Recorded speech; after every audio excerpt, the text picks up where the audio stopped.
Right, I have been trying to set up this room for the last hour, and I think for the time being, this is probably as good as we're gonna get it. Welcome back to the channel, guys. For those of you who might be new here, my name is Jack. For those of you who've been here a while, I've moved house, so the YouTube set is changing all the time. I haven't really worked it out yet. I hope you all had a great New Year and a good Christmas. I know it probably feels like quite a long time. It does for me now. As soon as you get back into work, school, uni, whatever it is you're doing, Christmas and holidays seem to become a distant memory, but I hope you all had a really good time. I did get the old COVID, so we won't talk about that, but I hope your New Year was more eventful than mine. Today I'm going to talk to you about a topic that has been requested quite a lot on this channel, and we're going to talk about what I would do if I was applying for jobs with little to no work experience. So I guess this video is aimed at people like myself who back in uni, or maybe even you could apply this to college as well, I didn't really have like a set career path. Like I did maths because I was good at maths and I knew that maths degrees were quite in demand, but I didn't really understand what jobs I could do.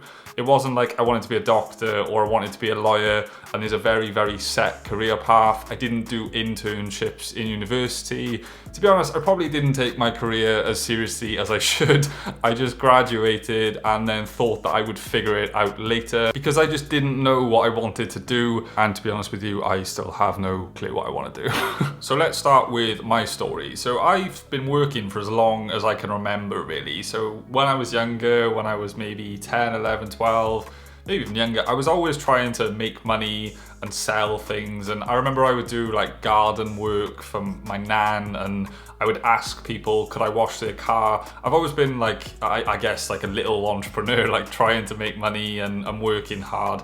But I guess my first real job was when I was 15. Wait, is that legal? Can you work when you're 15? Let's say 16. I was 16 years old and I was working in a factory, and it was at the place that I'd done work experience in, and they offered me a full-time job and I was working 10, 12-hour days in a factory. But that job really taught me work ethic, and it just gave me this perspective on working hard. I was working 10 or 12 hours a day. And the reason that I tell you this is that whatever you've done, whatever experience you have, you need to start thinking that it's valuable, because there will be skills, there will be things that you've done that you can pull from the little experience that you do have that you can talk about in interviews and applications. So my first point is that regardless of the experience that you do have, there is still a lot of value to take out of that, and it's just about extracting the skills that you developed in that experience. The likelihood is that you've developed skills through maybe some bar work that you've been doing or some retail work that you were doing while you were studying,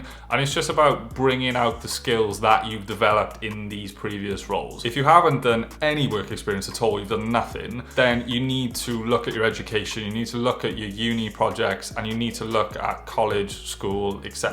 So the first thing that I recommend you do is write down every single ounce of work experience that you can pull together that you've done up until this point in your life. Now, I know they may not seem to be much, but just try and really think of when maybe you did a week work experience in school, or that part-time job, or that university project. Just try and put all this experience down on one piece of paper. The next thing is to write down all of the skills that you developed during these experiences. For me, when I was in uni, I worked in 2 retail stores, and the second one I worked in was a shoe shop. Now, if I was going to talk about this on an application, I wouldn't just say, so yeah, I worked in a shoe shop and we sold shoes.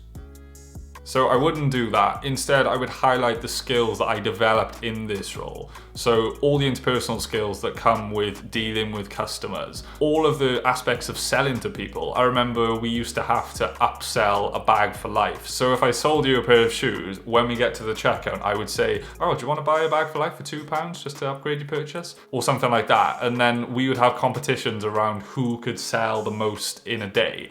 And I used to win quite a lot because I'm quite good at sales, actually. And just aspects like that, I just learned sales, talking to customers. The other thing I learned from retail is dealing with awkward customers. And these are all transferable skills that will help you in your full-time job that you're applying for. So even though you're applying for full-time, corporate jobs, I've talked about skills that you will naturally use in a day-to-day corporate role. We all have to deal with people. Sometimes we have to deal with awkward customers. There's loads of interpersonal skills that you can take from these type of roles, so retail jobs, bar work, etc. So the point here is to think about the experience that you do have, if you do have any, and pull out the skills that relate to the application, particularly when it comes to things like interpersonal skills, organizational skills, management, etc. The second thing is to think back to university or college. This may be easy if you're currently in university. If you've left, try and remember all the times that you were sober and in lectures. I know that might be hard for you. And think back to all the times that you did group projects or pieces of work where you had to present something. A classic example of this one is obviously the final year dissertation. I didn't actually do a dissertation, but I did loads of group work and similar projects. And what you need to do is think about what you learn from these experiences and then share that with people. When you're talking about maybe presenting your project, don't just say things like, oh, I use PowerPoint. Say why you use PowerPoint. Did you need to adapt to the audience? Talk about why you made the decisions that you did. Telling the recruiter why you chose to do something, why you chose to make a decision, will show that you're proactive in your thoughts. For instance, in analytical roles, a lot of the time we ask for software skills, so Python, R, SPSS maybe. And a really good thing that I've recommended to people in the past is don't just say, I can use Python. Give me a little bit more specific examples. Say, I used pandas for data manipulation, etc. This just lets the recruiter know, or the person reading your application, that you know what you're on about and you're not just writing down a keyword because you know it's on the job advert. Another thing I mentioned a minute ago was talking about things that you learned. Did you have a project in university where you found yourself doing all of the work because everyone around you was just off slacking and you had to kind of rally the troops together? I feel like all of us have been in that experience. Maybe it's just me, but I often find that I was in groups with people who just didn't really want to work and they were happy to let other people pick up the slack. That happens in corporate world, I assume. Maybe, it definitely does. But you need to talk about, what did you learn from that experience? What would you do in the future if you were faced with that again? This shows that you are proactive in trying to improve and learn from your experiences. So talk about why you did things, talk about what you learned from the experiences, and think hard about university and college. Because schools, colleges, university, they all know that you need things to talk about in job applications. This is why they make us do these things. Oh, my camera died. You can tell I haven't done one of these videos in a very long time. Now, the third thing that I want to emphasize to you is the fact that when you don't have much work experience or little work experience or no work experience, the most important thing that you can do is have an enthusiastic, proactive attitude. I cannot stress this enough. So when I first joined the civil service, I went for a job that, in hindsight, I probably wasn't qualified for. I knew at the time I wasn't qualified for it, but I still went for it anyway. So fast forward, I went for the interview. This was in 2018, and this was my first corporate role that I'd really gone for.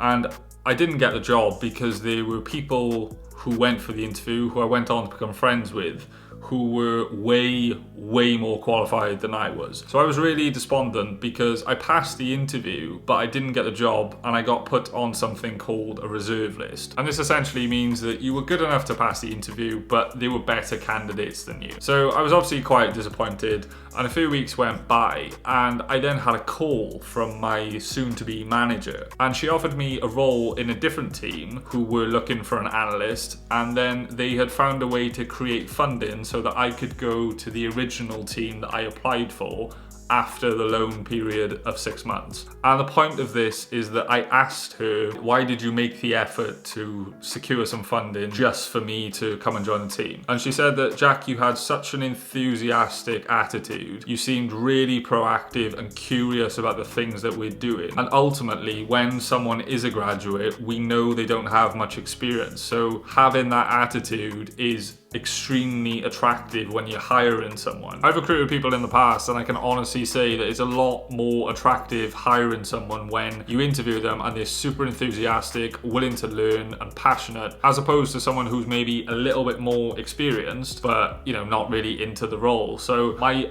biggest tip, and if you take one thing away from this video, make sure your attitude is on point. Be enthusiastic, research the role, give ideas and bring a new perspective, because one thing you do have as someone who hasn't been in the world of work that long is that fresh perspective, because people lose this because they've been in the civil service or they've been in the private sector, they've been in there for 4, 5, 6, 7, 10, 20 years, and you lose that perspective. So that is one thing that is valuable about you coming in fresh, is your ideas. Okay, the final thing that I wanted to touch on very quickly is that if you don't have any work experience, and you're looking for a way to demonstrate to an employer that you're keen on the job and that you would be a good person to hire, why don't you think about creating some content online? It's so easy nowadays to set up a personal website that you could link university projects to, or maybe you could showcase some of the work you've done on there. You could start a YouTube channel talking about the thing that you're passionate about and the jobs that you're going for. You could start a podcast, you could start a blog,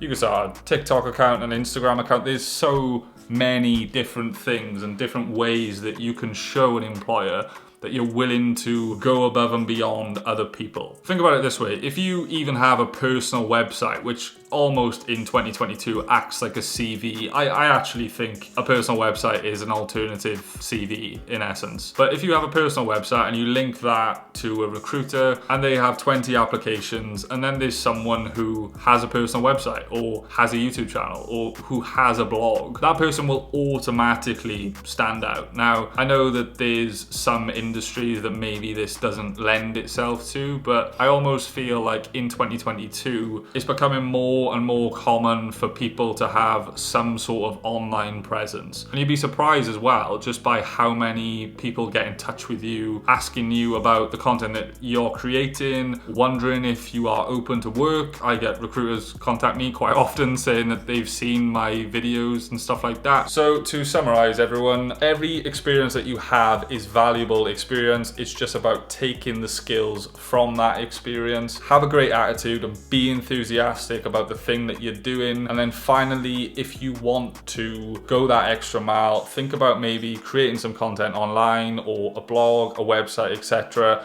as a way to stand out. Now, I hope that video was really helpful for you. If you do have any questions, let me know down in the comments below and I will try and answer them for you guys. Another thing is, if you are new to the world of work, I think you'll really like this video here where I talk about my first corporate job, what I wish I knew, and the things that I wish someone had told me when I first started in the world of work. So go and watch that video. I'll see you over there, but thank you very much for watching this one. Take care and I'll see you soon.